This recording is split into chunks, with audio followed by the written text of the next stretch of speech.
சப்பாத்தியை இப்படி சாப்பிட்டு பார்க்கலாமா? இதை மாதிரி நல்லா சுட்டு எடுத்துங்க சப்பாத்தியை.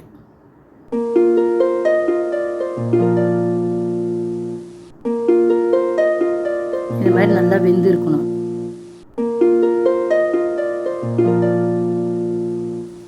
பொறுமையாக ஸ்லோவாக வச்சு இந்த மாதிரி வேக வச்சு எடுத்துக்கோங்க. ஏன்னா குழந்தைங்க சாப்பிட போகிறது.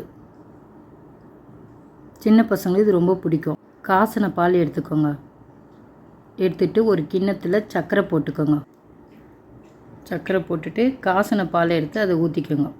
2 சப்பாத்திக்கு தேவையான பாலை அதில் ஊற்றிக்கோங்க. இப்போ இதை மாதிரி சப்பாத்தியை பிச்சு பிச்சு வச்சுக்கோங்க. வச்சுக்கிட்டு அந்த பாலில் போட்டு ஊற வச்சுருங்க. ஒரு 5 நிமிஷம் அப்படியே இருக்கட்டும்.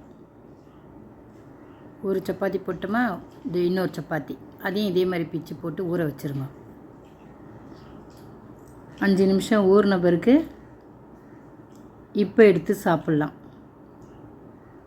இதை ஒரு முறை சாப்பிட்டீங்கன்னு வச்சிங்களேன், தினமும் இதை தான் சாப்பிடுவீங்க.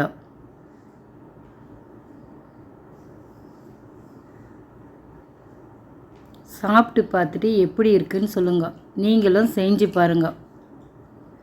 பாலும் சப்பாத்தியும் ரொம்ப நல்லாயிருக்கும்.